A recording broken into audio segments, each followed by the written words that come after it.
The Africa Continental Free Trade Area Agreement is a major step in the right direction to the extent that it seeks to enhance trade within the continent and presents the continent as one large trading area.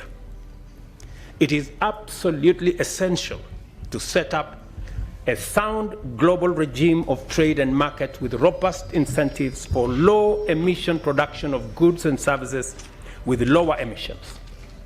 Such a framework would position Africa as the world's most competitive industrial, investment, and trade destination. I wish to direct your attention, to the European Union's Carbon Border Adjustment Mechanism and the potential negative impact it will have on African exports. I hope some of you are aware of this mechanism. Our exports are produced in older and smaller industrial facilities that are not managed to minimize emissions compared to their European counterparts. The EU's mechanism is transmitting the most emphatic demand signal and lays down a set of incentives that make low-emission production competitive. This is exactly what Africa can offer through transition. Instead of looking at it as a barrier, we should change it and make it a bridge. We have a responsibility to ensure that global carbon markets maintain the highest standards of integrity to most efficiently channel benefits and rewards to communities that do the hard work of protecting and expanding carbon sinks or innovating new ways to avoid or permanently remove greenhouse gases. Our international partners must provide market access and make the right kind of capital available to invest in our potential. On finance and capital, at the Paris Agreement, as well as earlier in Copenhagen in 2009, it had been agreed that developed countries would make available US $100 billion every year for developing countries. Disappointingly, as expected, the amount has never materialized. As a result, this figure has become increasingly contentious and divisive in every other conference. By contrast, I invite you to consider the Global Finance Alliance for Net Zero, which was launched in COP26 in Glasgow. The alliance unites nearly 600 financial institutions. And I'm told there is a good gentleman who has made a presentation to us from the European Union. The alliance unites nearly 600 financial institutions who have jointly invested US $4 billion in energy transition towards net zero, an amount that African investment opportunities we've hardly had tapped into.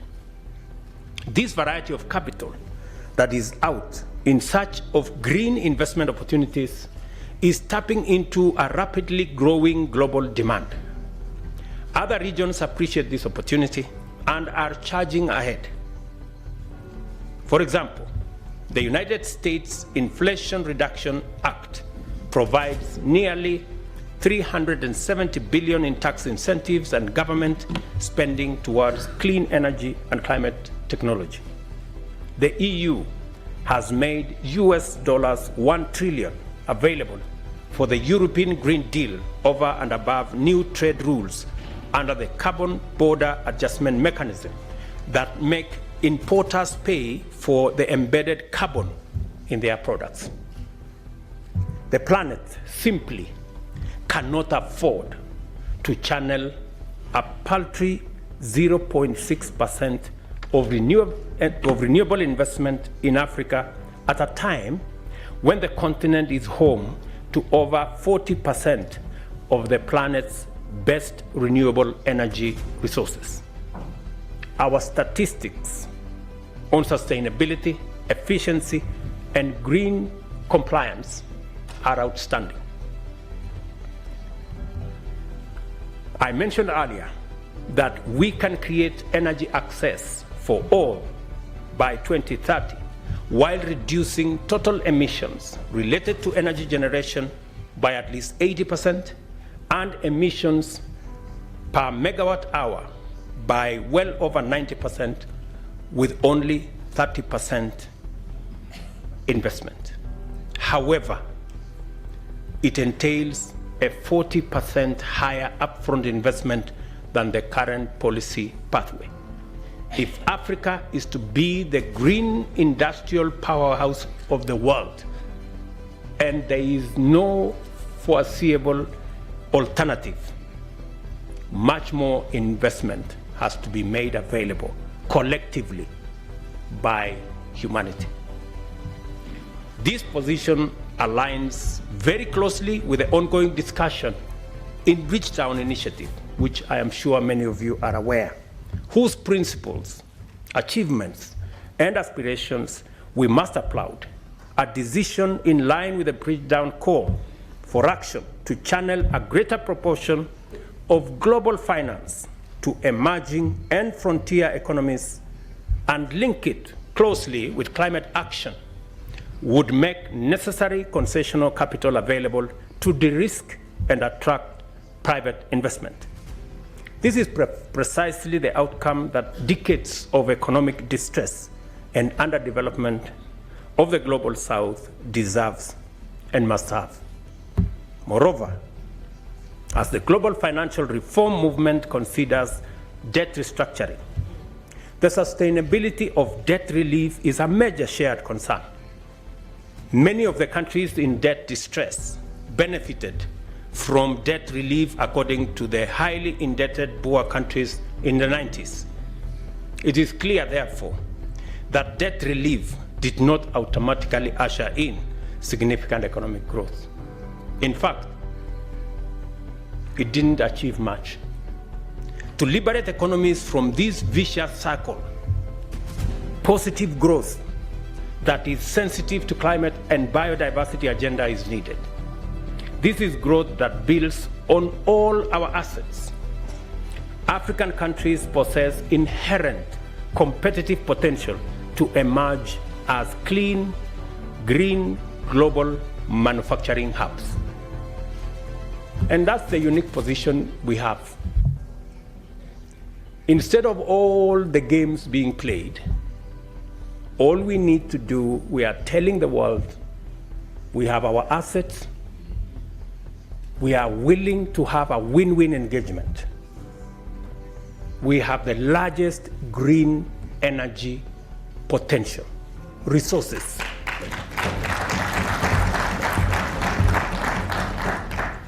The world has no choice.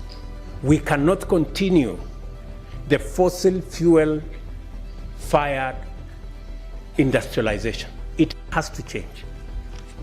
All we are saying is we are coming with our assets, come with investment and technology, we meet halfway, and everybody wins.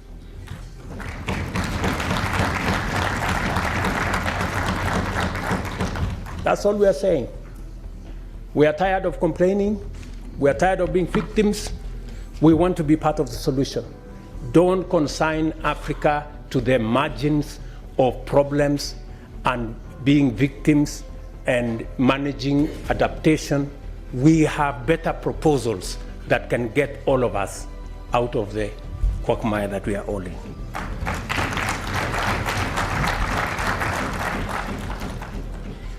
A critical growth opportunity that can be the starting point for our intentional efforts in pursuit of our aspiration is fiscal space arising from both debt restructuring and blended capital, combined with economic growth that increases tax revenues and positions African countries to invest more in adaptation and resilience.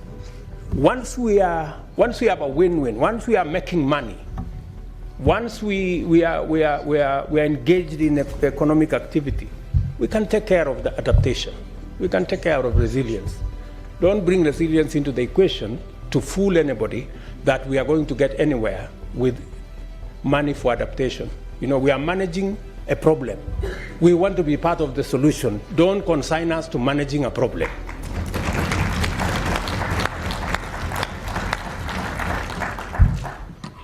I submit to you in this esteemed assembly, my good friends, that by taking these measures with a degree of both urgency and resolve, Africa's leaders can energize our economies and inspire the people with a new vision centered on investment and growth, which is in harmony with our planet.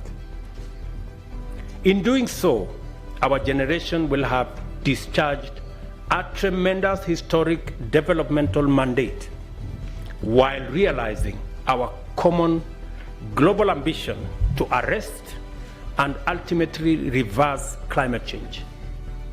We will also make it possible for our economies to meet the needs and fulfill the hopes of a young workforce, which grows at an annual rate of about 30 million young people in our continent, requiring us to generate millions of decent jobs every year. Your work, honorable members, therefore, is clearly cut out, and your assignment very well defined. By facilitating robust and continuous discourse on the broadest cross-section of Africa, this Parliament will simultaneously employ the federative transmission of ideas from discrete grassroots agencies to the global and continental, multilateral and intergovernmental fora, and at the same time engage the devolutionary mechanisms of domesticating global standards and international norms.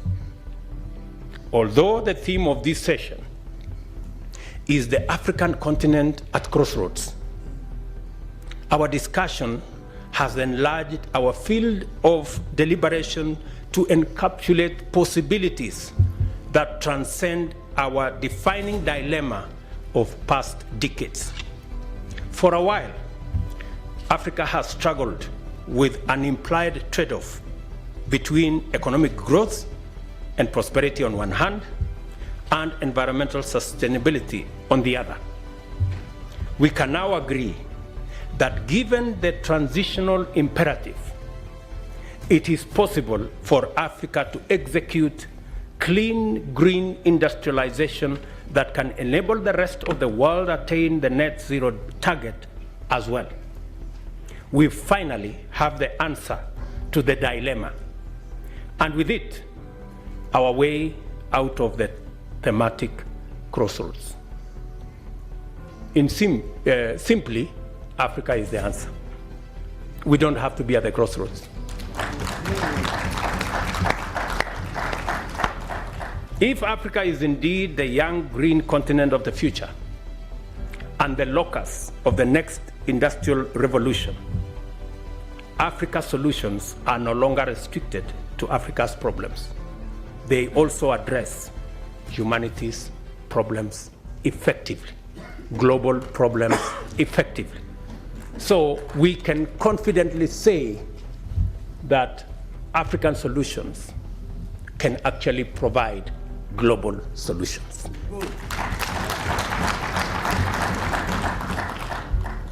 Aspirations often come with a problem of implementation. The concept paper contains a statement that I approved unreservedly. A sound policy framework should begin with formulation and end with implementation. But worldwide policy development is frequently prioritized without regard for performance. Our development partners tend to focus more on providing resources for policy development rather than implementing the policies.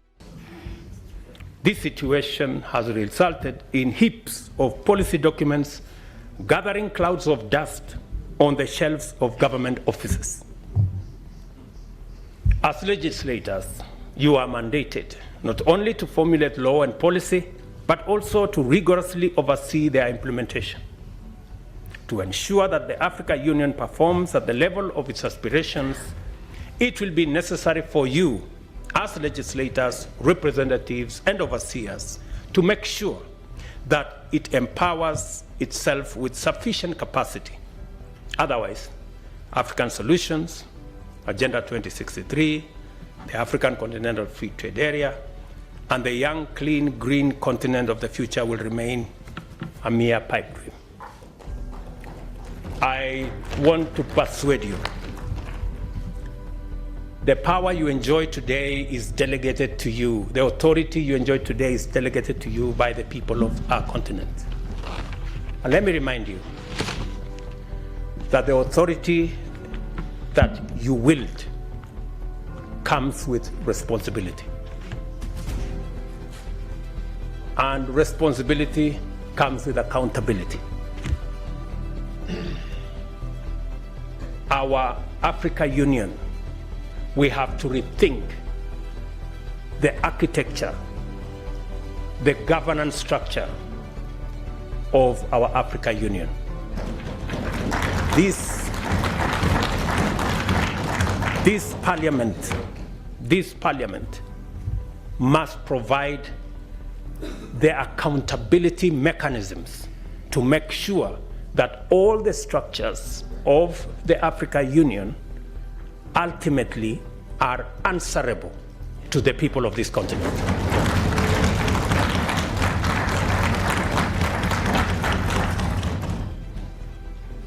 It is completely against the principles of accountability to have an impotent parliament.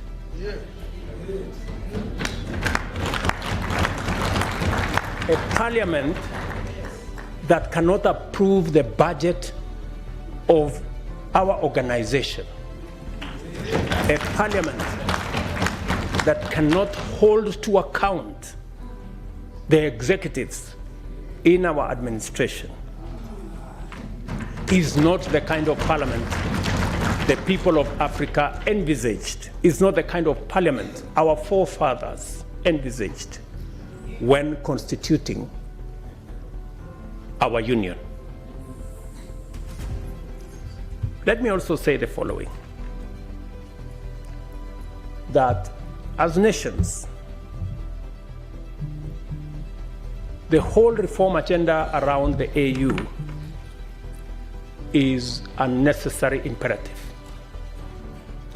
It is not possible for us as states, as governments, to hold all the power and expect the African Union to function.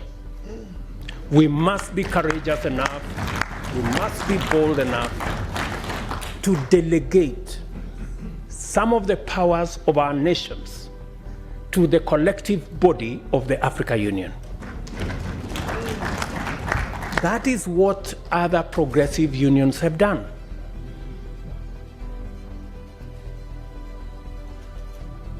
It is not possible for us to continue to engage with the rest of the world the way we are doing. The budget of African Union, to a good extent, is funded by development partners. What does it say about our ability to make our own decisions? It is said, he who pays the piper calls the tune.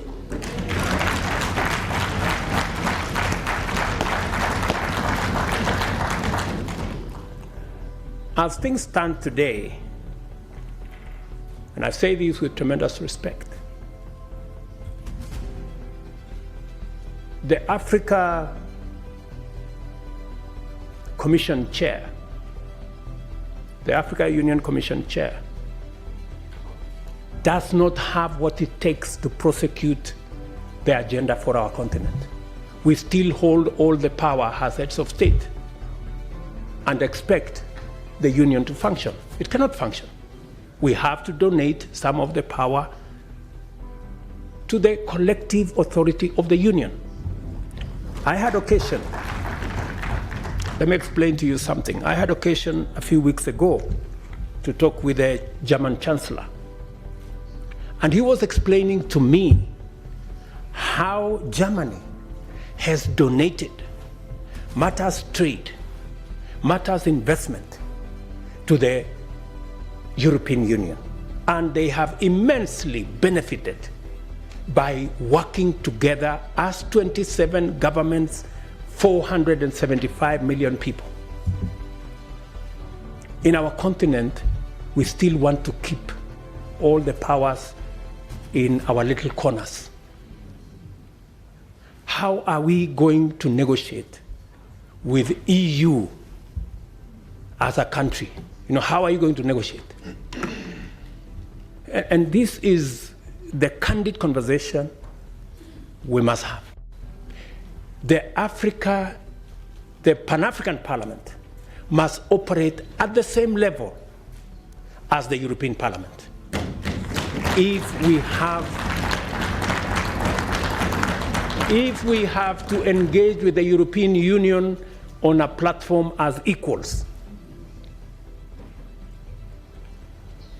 how does a country with 10-20 million people engage with the European Union with 500 million people on equal footing?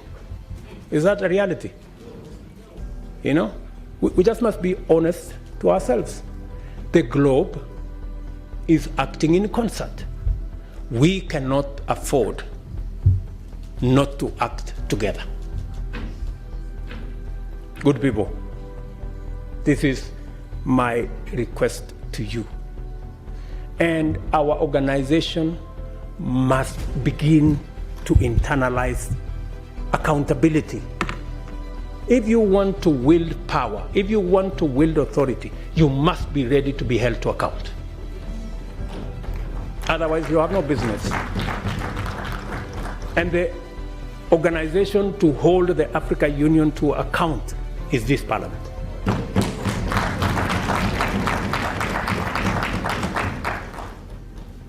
So what am I saying? For example, let me give you another example. We have been to US Africa. We have been to some other engagement with other countries. Now we have been invited for Russia-Africa Summit. We have made a decision, very respectfully as heads of state in Africa, that any engagement with other partners must be an engagement of equals.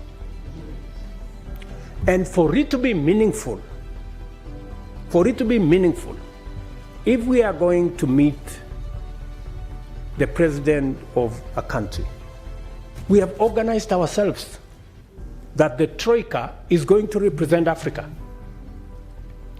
The chair, the current chair, the past chair, the chair that is coming, and the heads of our regional economic commissions, about 6-7 people. But what happens continuously? When others want to engage with us, they don't want to deal with the Troika. They want to invite 50 heads of state. So we go to a meeting, just explain to me what kind of outcome you expect where 50 heads of state are sitting.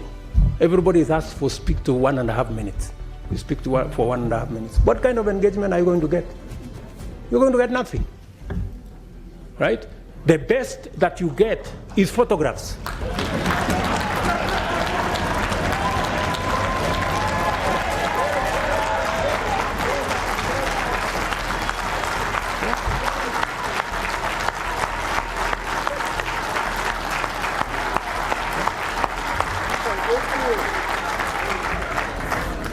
That's it.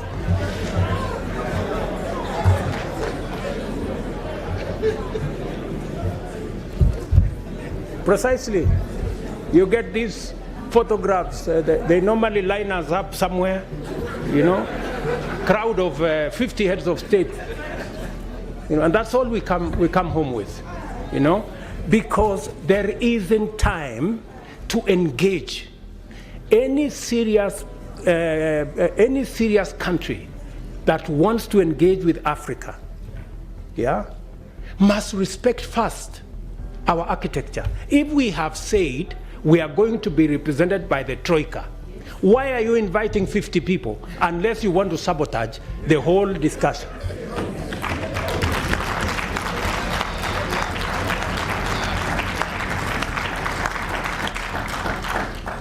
And if you can't respect our own rules, it is a sign of lack of goodwill. I mean, you must, so that when we engage, You know, if we have a smaller group of 5 people, then you can have a meaningful conversation. And we can have a meeting of equals. But here you are, you represent 200-300 million people. You have a guy here who represents 10 people. You have another guy who represents 10 million people. Then that conversation becomes, and some of the time, you know, the most unfortunate thing is that some of the people who invite us to these meetings tell us, if you don't come, there will be consequences. So, all of us are forced to go to a meeting that has no meaningful outcome because of blackmail. This is not right, good people.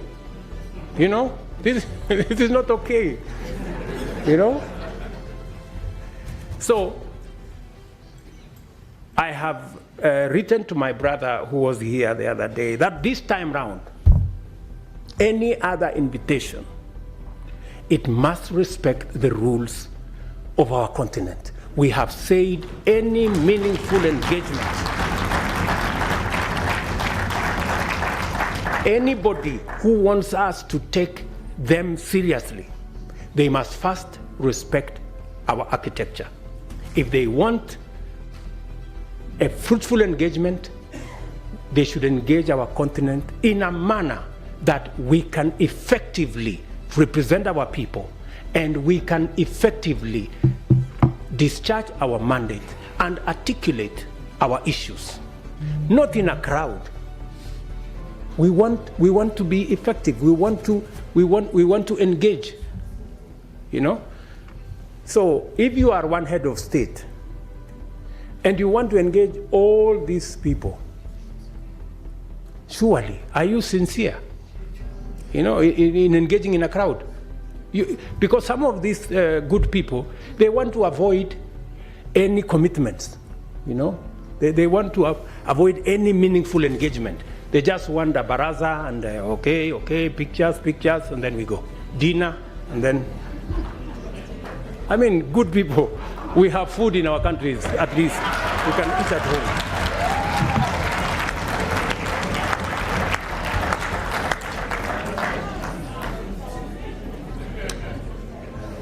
The Africa Union reform agenda must therefore become a priority this session.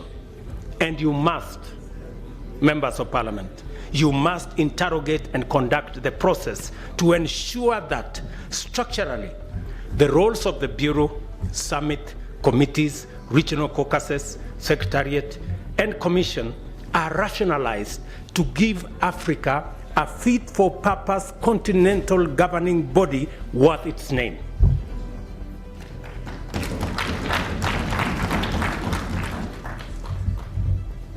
To do so, this Honorable Assembly must urgently review the funding arrangements to ensure that Africa Union budgets are financed primarily by members and secondarily by external partners. In turn, this will require a mechanism where Africa Union member states are up to date with their contributions with regard to all our commitments. As matters stand, our most core mandates depend on the goodwill of development partners. Just imagine, including critical peace and security matters, that our own peace and security fund is funded by development partners more than is funded by us as heads of state and countries.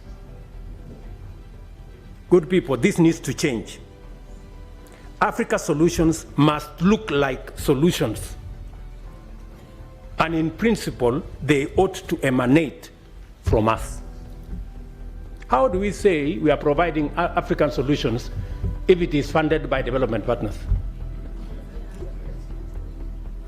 It's a fallacy.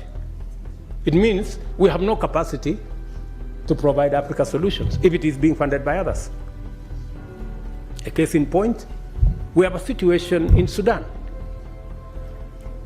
The generals in Sudan are bombing everything.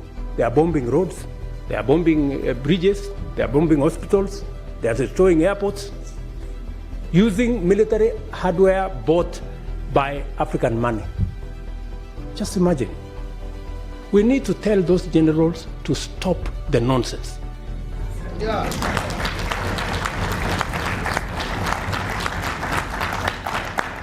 Military capacity is for fighting criminals and terrorists. It is not for fighting children and women and destroying our own infrastructure.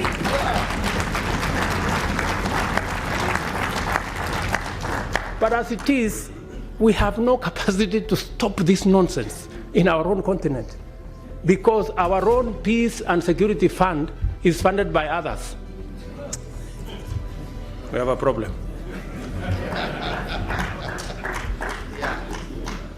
But I'm telling you, we are going to correct this problem. It is us to do it.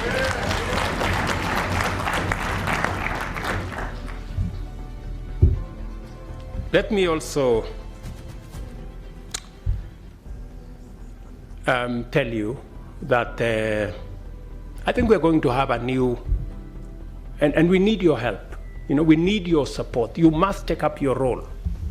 You know, you must take up your role and make sure that our executive, the people running the Africa Union, are held to account.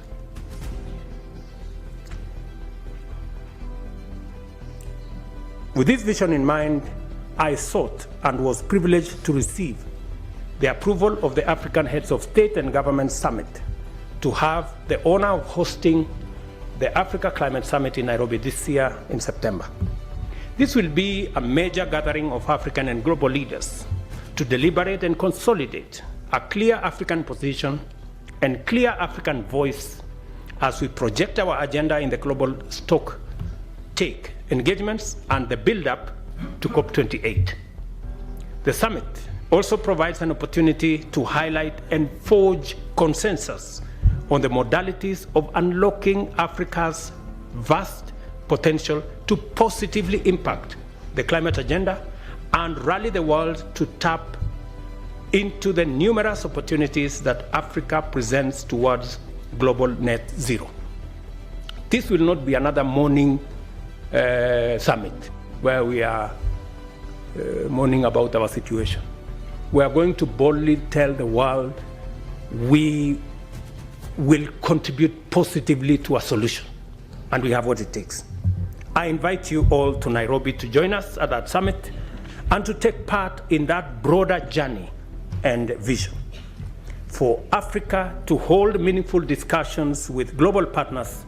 I have told you, Africa heads of state and governments have resolved that partnership summits by external parties shall be reviewed with a view to providing an effective framework for African Union partnerships. And we are going to work together in that manner. Another proposition I want to make to you is the United Nations. This is an important forum for transacting global affairs in diplomacy, peace, security, and trade, among others. But Africa, a continent of 1.2 billion people and a GDP of close to $2 trillion,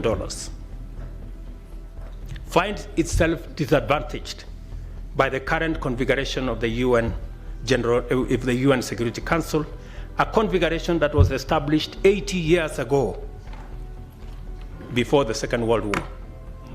But the world has since changed tremendously, we all know. Countries that had not become self-determining have since attained independence and are making a huge contribution to their people, continents, and the world. It is therefore time to reform the UN Security Council and change it from an exclusive club of 5 permanent members to a more representative global council that works for the interests of the whole world.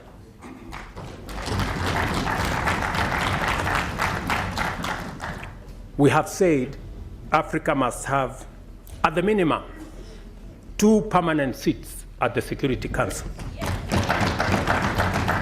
And by the way, we are being very modest. Yeah, we are being very modest because we are understanding. We must therefore work together to make our continent prosperous for For that is what it deserves, and our people now and generations to come, and improve our relations with global business and global investments. One final thing that I want to, I know many of you have talked about Paris. Yes, we will be going to Paris because we want to occupy every space. We are going to be consistent. We are going to be coherent. We are going to be audible until there is no place to hide.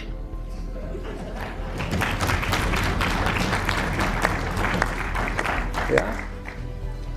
Until the conferences are stopped.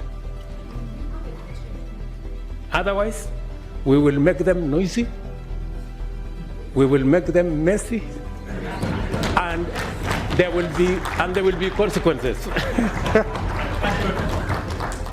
If we are not heard. We are refusing to stay on the margins anymore. Yeah? We want to be at the table. Because we are told the risk of not being at the table is that you could be in the menu.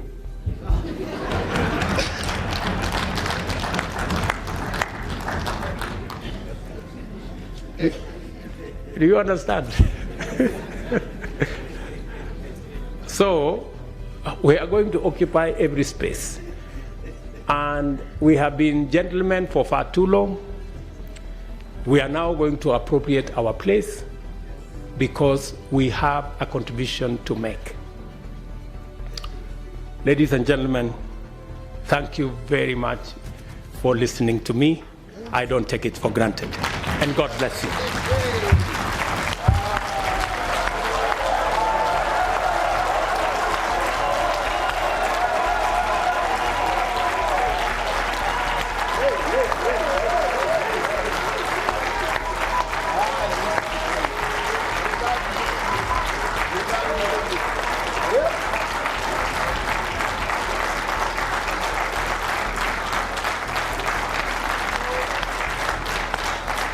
Thank you.